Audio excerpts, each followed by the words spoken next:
So we've got a Cobra rear axle and we're going to put 4 to 10 ratios in it. It's basically going to feel like the car's got double the horsepower. That big, massive, it does make a difference. Noticeable. Yeah. Really? Yeah. Ooh. Oh, what? Ooh. Not good. No, that is not so good. Surprised it's still going. I thought that would be dead a long time ago. Hello everybody, good morning everybody. So, I'm not sure in the last video, I'm pretty sure I said in the last Mustang video, the diff is ruined. It's always been loud, and when we took it apart, if you remember when we took it apart to weld it, we saw that all the teeth on the crown were just like pitted and chopped and ruined. Basically, it's been eating itself for a while now, and it always sounded bad. And if you remember, it needed the pinion seal changing. So what I did was I obviously just took the pinion off, and it came off way too easy. Like it came off with my iron gun. Now my iron gun isn't crazy strong, and the videos online I've seen of people taking those pinions off, they're using like 6 feet breaker bars to get these pinions off, and mine came off so easy. So I think someone's been in there before and not torqued it up, and that's why it's ate itself. And in the process of me taking it off again and tightening it back up again, honestly, it sounded so bad. Okay, so this is the noise it makes on part throttle. Ready?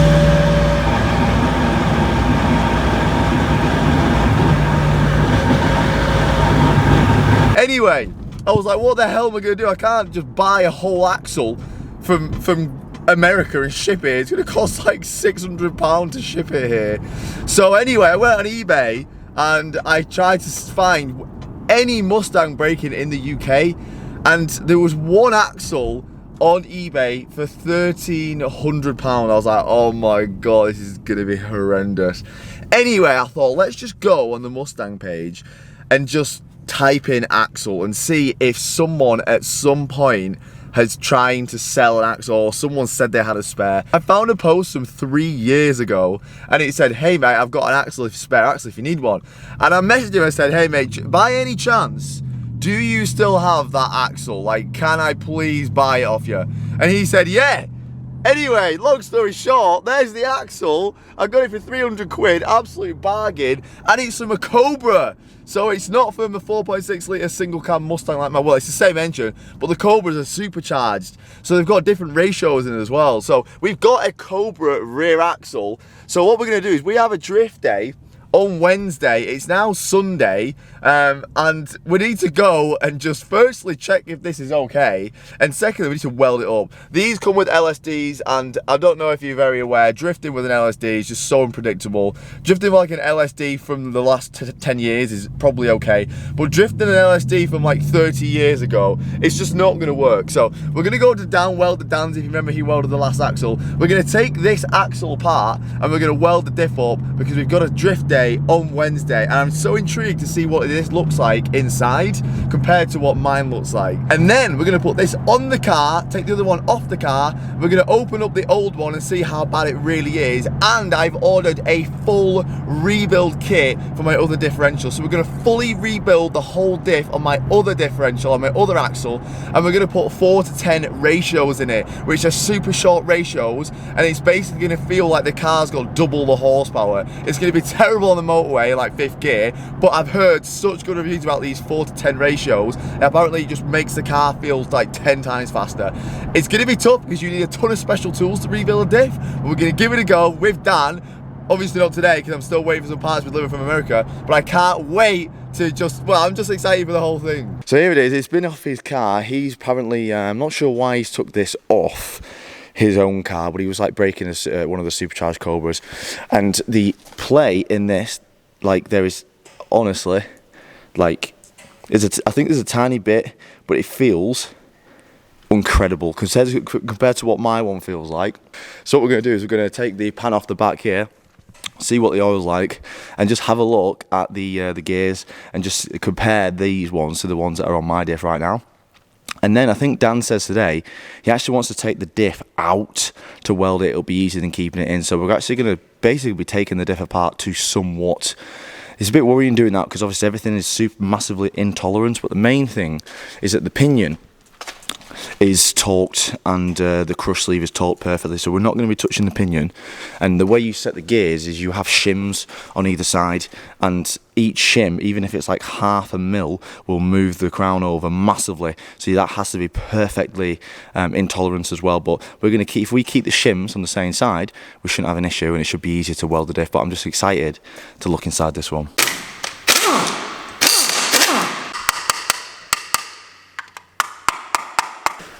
It's going, isn't it? You can hear it change.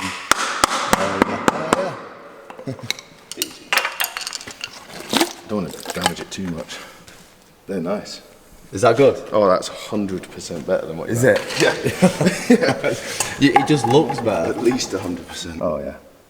And then you had really deep wear marks, didn't you? You could see where those teeth are so shiny on one bit because it's not. That looks it looks thicker, doesn't it? Like, yeah. Like these look not as pointy. Yeah, yeah. It's nowhere near as worn. What's there is even. Instead of, say you had just shiny blobs there, didn't you, where it's just running in the wrong place. It looked like it had acne. My own. Yeah, yeah. You could get a screwdriver in the little pits, couldn't you? Yeah, yeah. I'm surprised it's still going. I thought that would be dead a long time ago. Yours. What am I doing? Yeah, definitely. Mate, if you heard it, it's not a going. But from your time with experience, you're saying that this looks pretty fucked. Yeah, shagged. It's just So all the pitting on here is not good. Yeah, on all the gears is like, there's just so much wear. I mean, I wouldn't. You can hear it. So you were saying that would create knock? Yeah, definitely. Yeah. Cool, this is good news. Yeah, definitely. There is a little tiny bit of that pitting starting on there, but you're not using them anyway. So we're going to weld them up, yeah. This is different. Is it? It's got clutches in, look. Unless I just didn't notice it in the other one. It's got that weird spring thing. Yeah. What, are they clutches? I think so, yeah. They're like Is that clutch the packs. Is that the diff, the actual diff up with the limited slip? Actual I diff? don't remember looking at that. This is much newer as well, isn't it? This is old. This is off a pre-facelift. Was it? Yeah, so this is like 90, this will be like 96, 97, when mine's 03. So this is like 6 years older.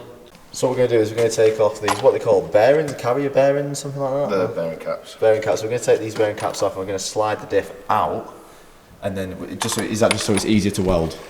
Yeah. I wasn't, obviously the axle was trash, so last time we just went for it. Yeah, I didn't like all the spatter going down there. Yeah.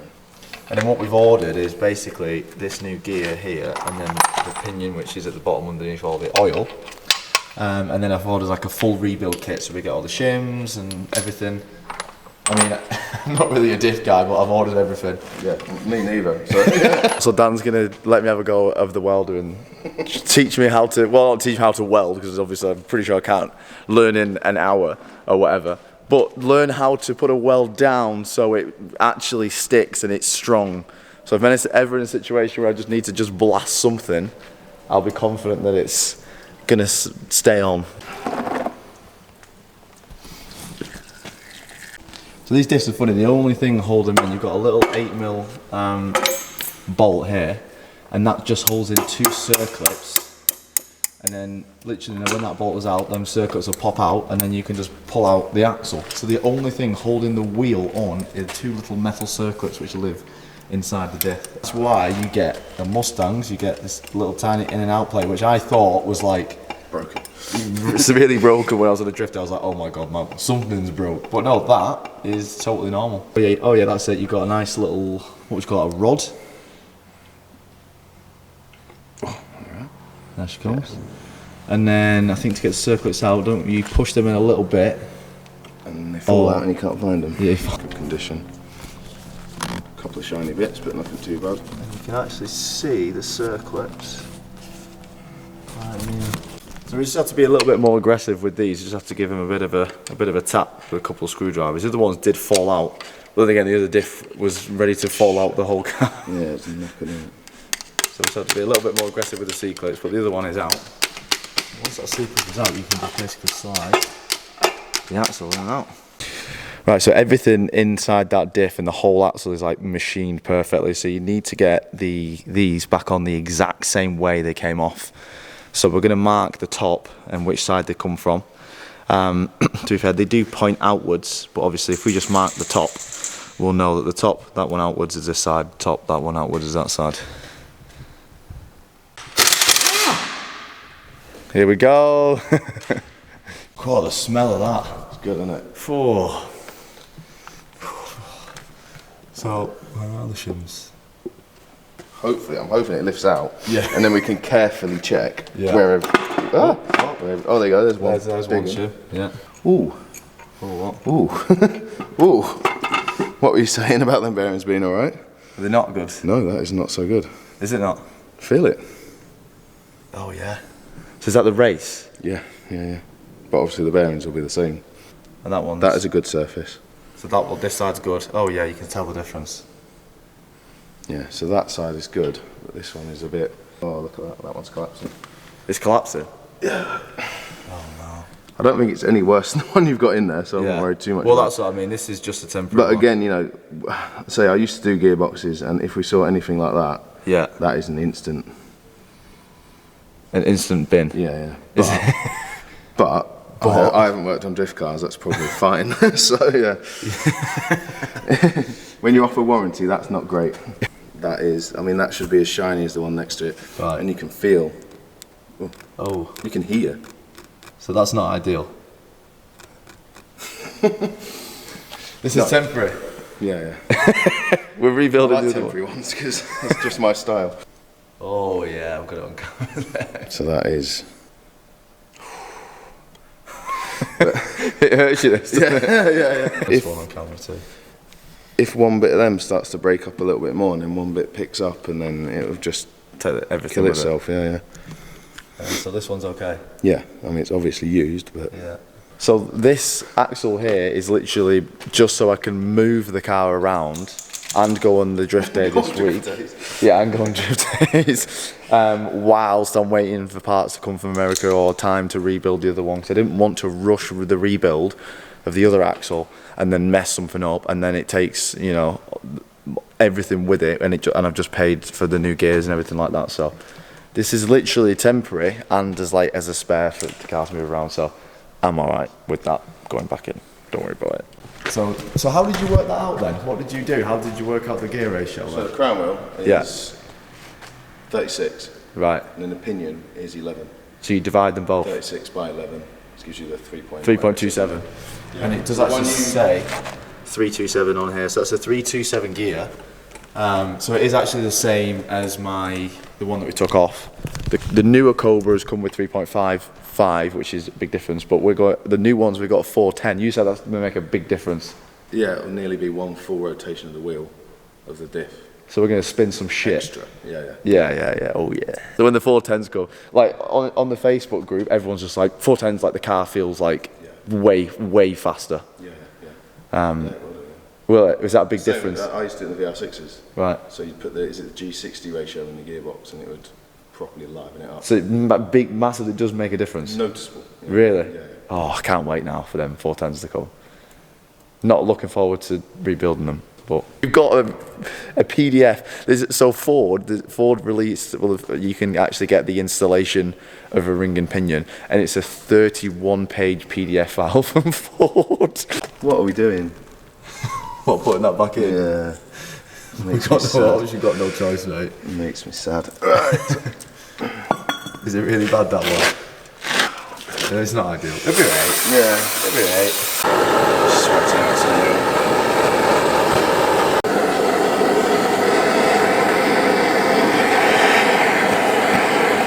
So we're just going to hold the axles in. We've got one over there and one here.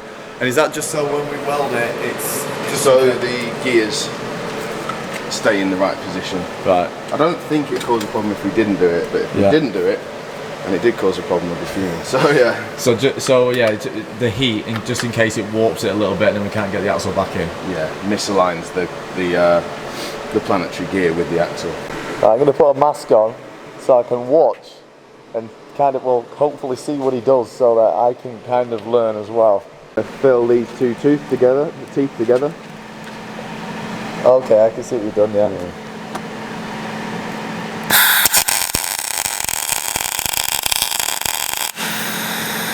Right, okay. Are you just literally just touching them, or are you When you press it, are you going into them or side to side or? I just let it, as I start it, I let it fill up. Yeah. And then just drag it along.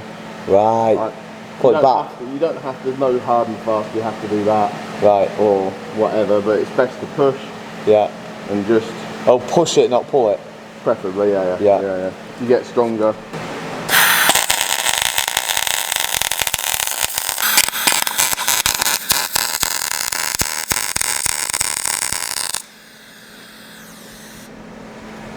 Yeah, so I'm having a quick go at welding. That was my first attempt, which I think's not too bad. I always thought you had to like dab it and push it, but you literally just pull it. Steady. Nice. Right, I'm gonna have a go here. Are you ready? Yeah, you want. A bit closer.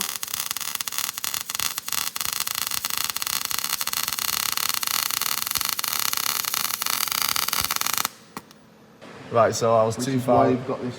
Yeah, I did see me going up a bit. And then the final product looks like this. So I've done the corners, corner teeth, and then just, is that just these were two of them? You didn't, that wasn't necessary, but it's just to give it a go. And then yeah, we'll throw it back in the car. So just looking over the gears, just making there's no spatter and just getting all the excess crappy welds and spatters off. And then we're gonna send it back in, torque it up, and get it back in the car and see how it feels with that terrible bearing. So we put some grease on the. Oh, is that bad? Just, yeah. The other one feels nice, all right. The other bearing feels nice, and you got two, so yeah. Oh. I just can't believe how quiet it was. and it looks like well, that. now we've upset it. It's gonna feel horrible when we put it back in. Slide it in. I'll get that. And then we're gonna slide the shims in to the side. Might need a little bit of a tappy tap. Yeah. Potentially. So. And that's just gonna space the gear in exactly where we need to be. In there, lovely.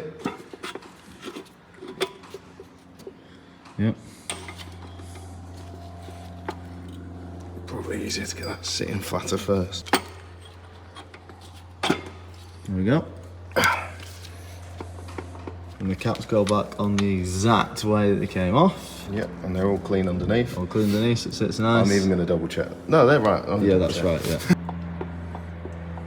So when we're fitting it, we're going to install a tool, like a magnetic tool, and it's going to measure exactly how much backlash that is. And remember, it needs to be 10 to 12, and then if it's literally 1 millimeter out, you've got to take everything off and do it all again. Yeah, it's like a right pain in the ass. Yes. And then once you've got the backlash correct, you've got to paint all the teeth and then spin it, and then you've got to make sure that the paint pattern is correct. It's not going to be fun, I'm not going to lie. Well, I think it is actually. I think it's going to be fun. I'm just waiting for things to come from America. And then we tighten these to 100 foot-pounds. Drop that pin through the middle, that stops the circlets popping out. So I'm back home, the diff is here, the axle's here, it's all ready to go. We've got it back in, we had a couple of issues with some things, but we've got it all back in. I need to go and get some oil, and it's Sunday now, so I don't think I'm going to be able to get some oil from anywhere. I was going to put it in the car, but I've literally just realised that it's Sunday and I probably can't get any oil from anywhere. I'm just going to edit this video tonight and then get this up for you guys. So I'm buzzing to put this back in and see how it feels and just see how it sounds, because honestly the way it was the last one is absolutely horrendous. For the next video, we're going to put that in the car, take it for a drive, see how it feels, and we're going to start the process of rebuilding the other diff. So we're going to take it apart and see how bad it really is, and then once we've done that, our parts should be here, then we can start rebuilding it, doing our 4:10 ratios. So they're 3:2 ratios, so 3:27, and I'm going to have 4:10, so it's going to be a massive jump. It's going to literally make the car feel like it's got 400 horsepower. Well, it's not, but well, maybe. Actually, everyone in the page and the Mustang page says it's the best thing to do by far, so I'm very excited. For now, I love you all. I'll see you in the next one.